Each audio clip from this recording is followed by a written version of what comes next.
Greetings and welcome to another episode of the Planetary Persuader. I'm Cosmic Kev, your host, and this is for the week beginning with the weekend of Friday the 3rd of August all the way till the 9th through the 9th of August.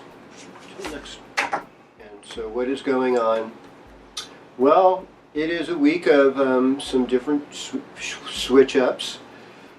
Venus is going to go out of Western Virgo this week into Libra, and that'll feel like some kind of triumph for some. Or you could say in the Vedic sense, it's still debilitated in Virgo, folks. So don't get yourself too carried away on a tangent. You know. The other thing is Uranus is going retrograde. So, and Mercury and Uranus aren't exactly trying, but they were kind of there at one point, almost. When Mercury and Uranus do get into that position, which they eventually will, weeks down the road, it brings incredible intelligence. And we do have Saturn, though, in Uranus trine, which is also incredible intelligence, incredible planning, and so it's like, this is a time to get into that higher mind, get into that intelligent mind. Now, we're starting this weekend with the moon in the constellation of Aries, so it's in Aries in both Western astrology and in Vedic astrology. In Vedic astrology, it's in the lunar mansion of Ashvini, which is ruled by Ketu, the past life phenomenon. I really feel like we're going to get a lot of resolve today from stuff that happened last weekend. It's just things are going to start feeling like, a little better. We're just kind of releasing, all of that tension that we built up. Moon in Western astrology is in Aries, going into Taurus today, Pacific Daylight Time at 12:51 p.m. So, one thing I didn't say about the Vedic thing was that the Ashvini Nakshatra is the healer. They're twins, the Ashvini Kumaras, and they're like the celestial physicians. So, like, if you need help medically or something, now's a good time to just put that energy out there today, so that you can get better.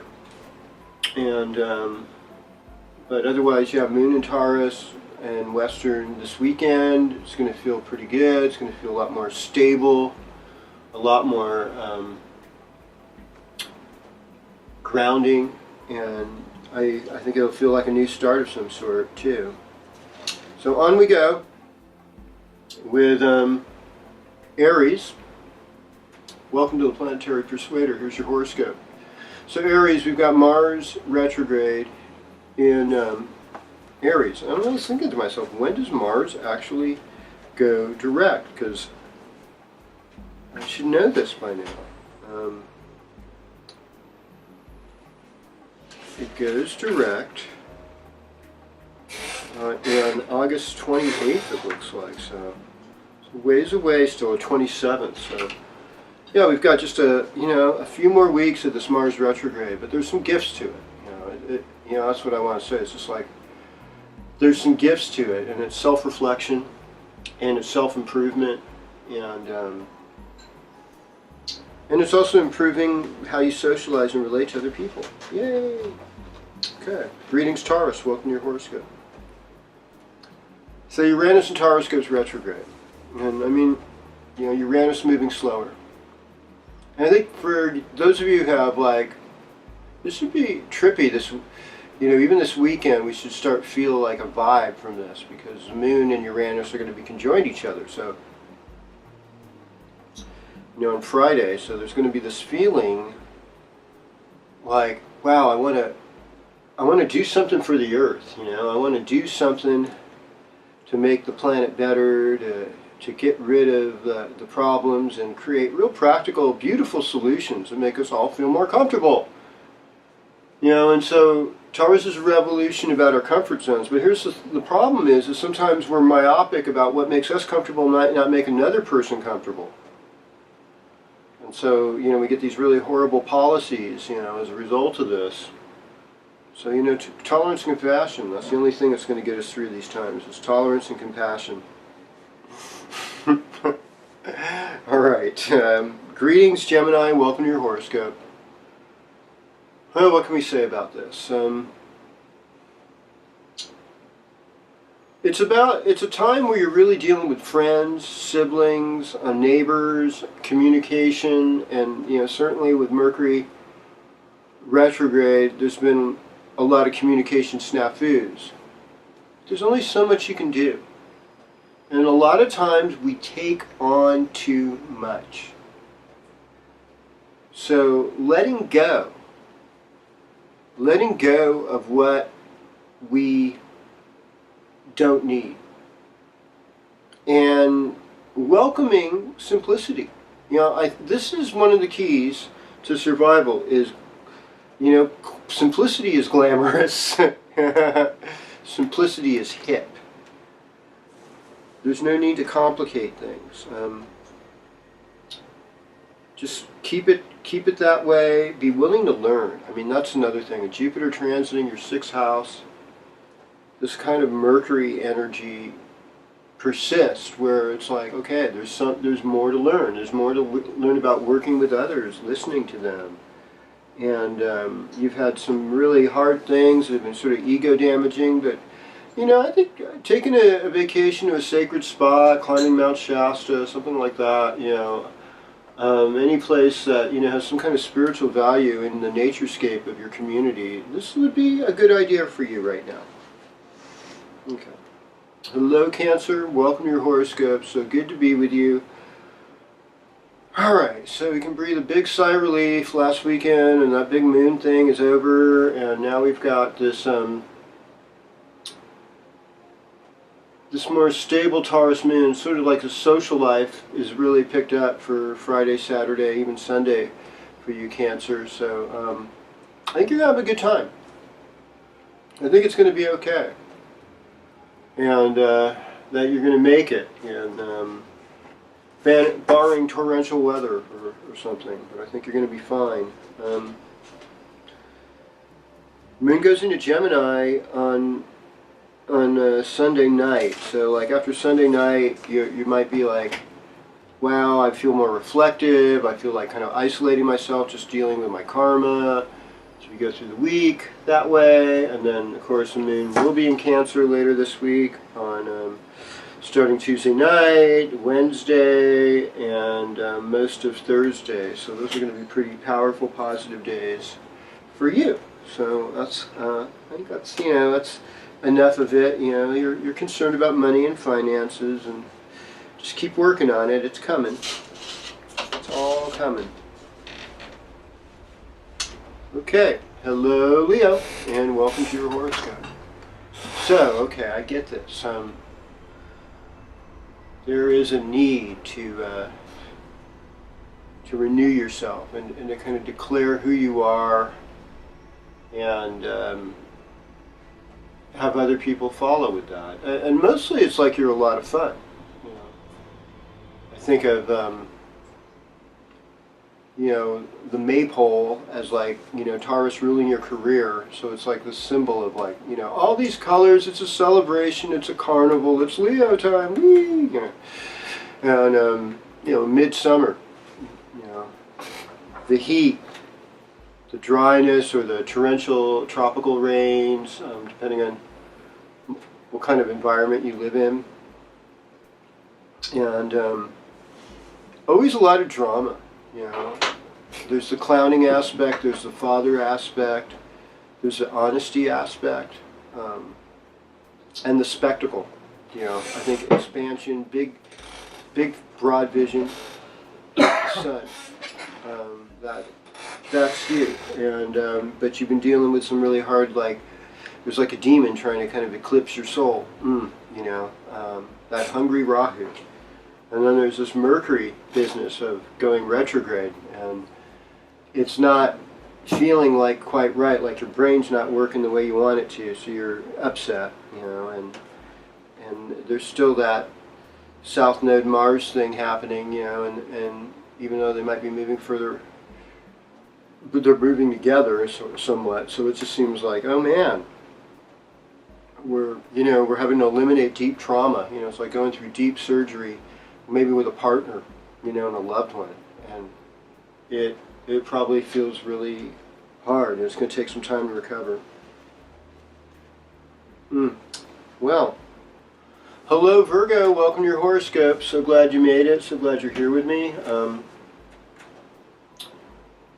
You know, so I mean, you give up Venus this week. You know, you give up Venus. So you know, the naturalist sunbathing and the gourmet Whole Foods dinners and stuff are giving way to gourmet decadence and the sign of Libra. And it's like, here you find a voice, like this will be a good time for you to sing and to you know, work on your throat chakra, reach out to family, you know, for support, and also be family to others who don't have family.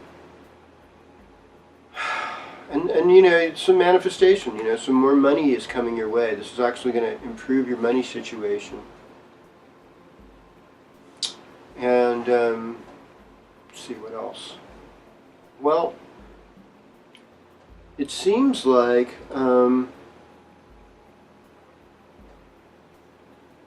you're in a place where you want life to be more exciting and want it to be an adventure, but at the same time you realize you got to be constructive and slow moving and insightful in the kind of joy you want to give yourself. That's the Saturn Pluto part. Ooh. Should be a good weekend for Virgo though. I like it. Alright. Greetings Libra, welcome to your horoscope. So you know, Leo time is a great time to socialize for you. It rules your 11th house, so it's like a party. And so you get to go to a lot of parties.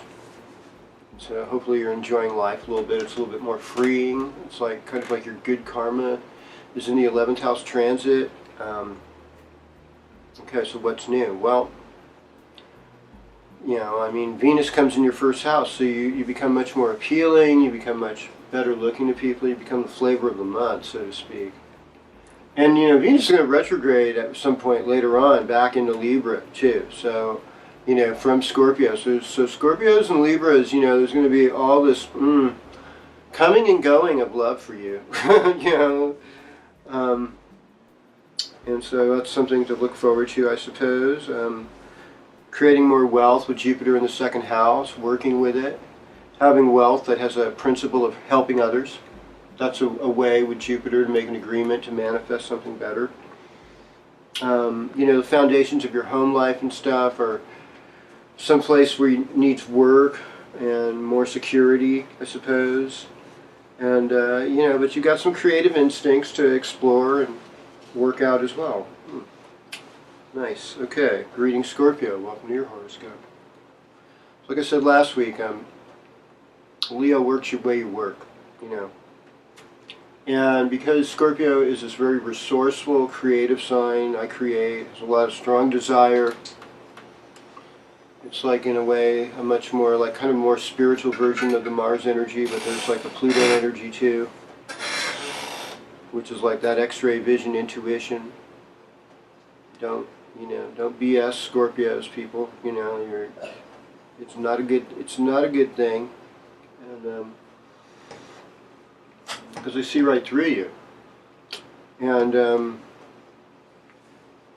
you know, where you fit in the public. This is like the question, you know, and this is kind of like, because part of you really likes to be private, and part of you doesn't really want to exploit yourself to the whole wide world, and Leo demands you exploit yourself to the whole wide world. You know, I think like one of the shadow sides of Leo is exploitation. So, you know, I recently saw this movie that was produced by Boots Riley. I won't say the name because I probably could get in trouble with copyrights and stuff, but man, it talked about exploitation in a Leo sense. So.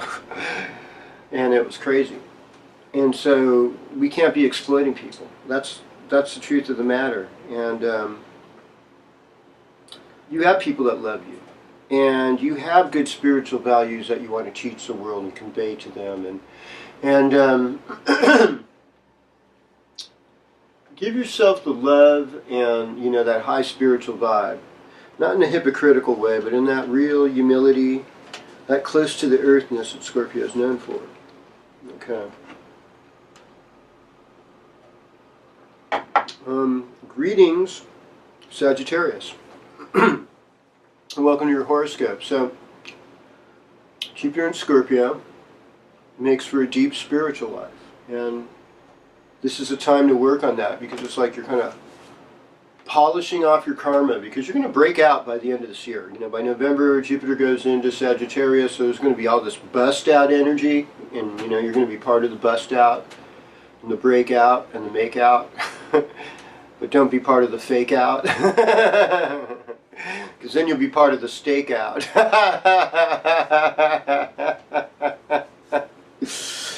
Oh boy. I think that rap music is largely ruled by the Neptune and Sagittarius generation. You know, I think they were the ones who purchased a lot of those albums, and so yeah, I can see that. So Venus in the midheaven, you know, work your beauty. Mercury retrograde, Rahu's sun, all in the 9th house. Life is an adventure, but you know, there's all kinds of adventure. And I mean, cutting corners. I guess it's part of it's being innovative, though, too. You know, Rahu isn't just about cheating, but it's also like kind of like inventing a bridge really quick so you can get over a deep gulf. I mean, it might not be a very good bridge; it's going to be a scary bridge, but you might make it over. You know, that kind of energy. It's like, okay, we're going to have to improvise in order to make this thing happen, to take this kind of trip. And you got a lot to communicate, you know, with your family. I mean, I'd take care of your vehicle, make sure it's running good before just setting off, because it's one of those times where, you know, things may not go as smoothly as you'd like it to. All right. Okay. So, we're going to go right over into greetings, Capricorn. Welcome to your horoscope. Yeah, I mean, hard work. You know, hard work eventually pays off. Anybody right now who's got a rising moon, sun, and Capricorn, especially in the earlier degrees with Saturn there, you know about sorrow, you know about depression, you know about things not feeling as good as you'd like them to feel, and we want you to feel good. How do we bring upliftment? We bring upliftment by bringing it to others, by relating to them, by learning to listen to them better, and then reframing our story. You know, this was something I got from Pema Chodron. It was like, reframe your story. Don't be attached to outcomes. Just listen and know that, you know, suffering, embarrassment, all that stuff exists outside of you. Other people are experiencing it. And they're very possibly and likely open to you being compassionate towards them at this moment. And that's like part of the way we bring more peace to the world. And so I'll paraphrase that. And so we've got Mars and South Node in your 2nd house. You know, so it's hard not to say things that really anger you to people. You know, I mean, that you're speaking what's frustrating you. It's okay. You know, it's mainly, think of it as trying to get rid of evil. And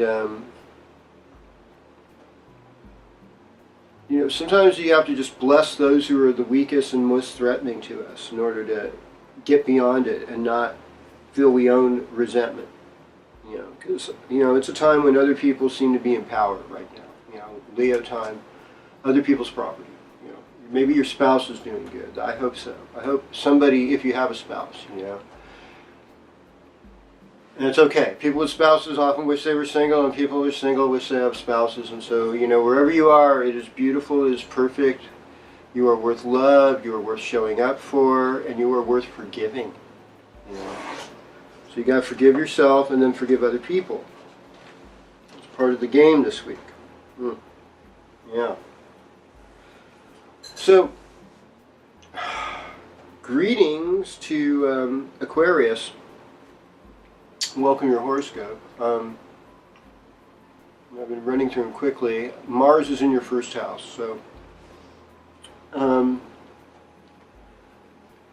your purpose is getting rid of evil, and a lot of it stems from past life abuse and past life karma.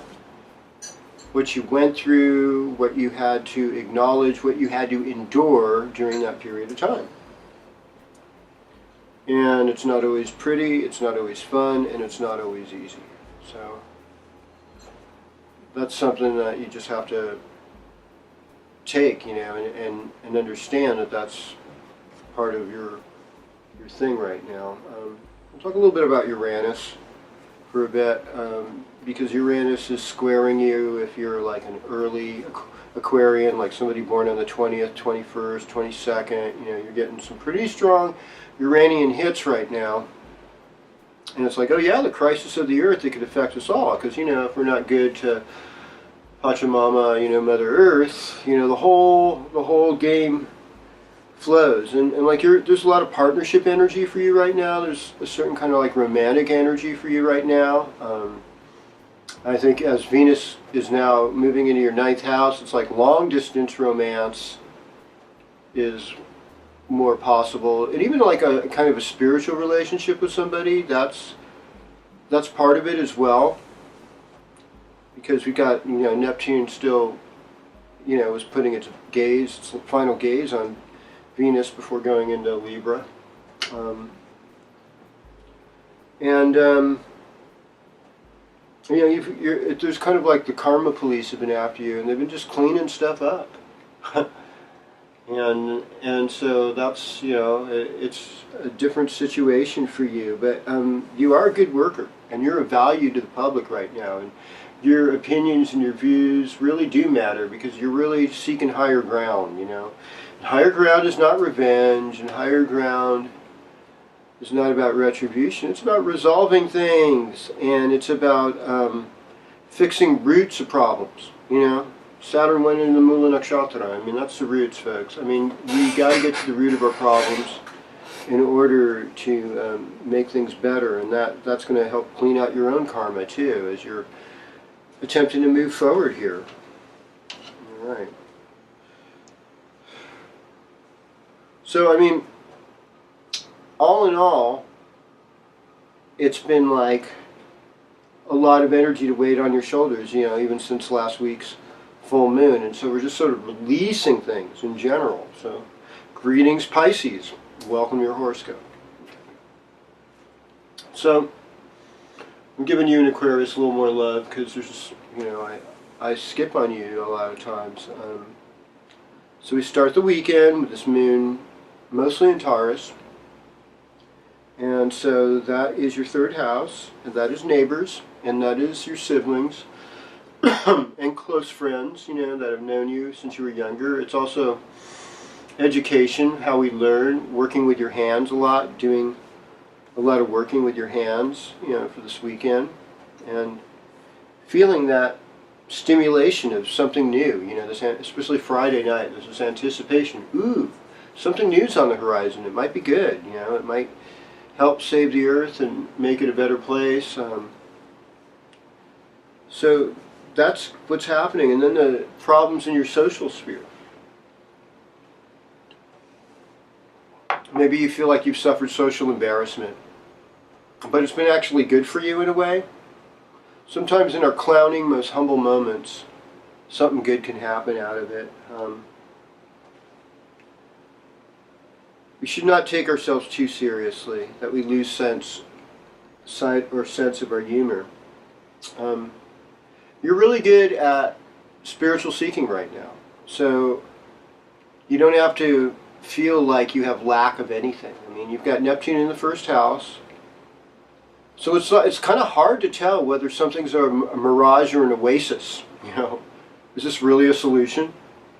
Or am I being tricked right now, and am I believing my own lies? I mean, that's like the question to ask. And then, you know, Leo time is all about health issues for you, and being a better co-worker, and, you know, getting the right herbs, having the right diet, having the right exercise regime for you, you know, and depending on, you know, your particular dosha, whether you're Pitta, Vata, or Kapha, and how much, you know, whether you need to be cooled down. Maybe swimming is good, and enjoying lots of, you know, fruit and dairy might be okay for you. But if you're, you know, Kapha, you know, you might just have to do some slower work in the garden, and not avoid the big heat, and get enough sleep. Get enough water, get enough sleep, and have things that really sustain you on a good level. If you're Vata, you might be glad it's hot, but even you get exhausted, you get dried out really easy, so you got to drink a lot more water. And that's how we're going to work it. I mean, pray for your enemies, forgive people, love them, forgive and then love. It's seeing everyone's vulnerability, even the perpetrators, even the people that have done wrong. They're doing it because they were really hurt, most of them. And if you don't understand that, then you don't have very much deep wisdom. I mean, the game of revenge and hurting people because we think they're bad guys, I mean, that day is over. We're working things out. We're becoming higher, better humans. And some people aren't following that, and I'm sorry for them, but we want to lift each other up right now. Support them with compassion. I know that's a lot for you, Pisces, but good times are coming. By the end of the week, you'll be feeling good, and we'll do this again next week, because next week we're going to have another thrilling and exciting episode of the Planetary Persuader with me, Cosmic Heb, your host. So.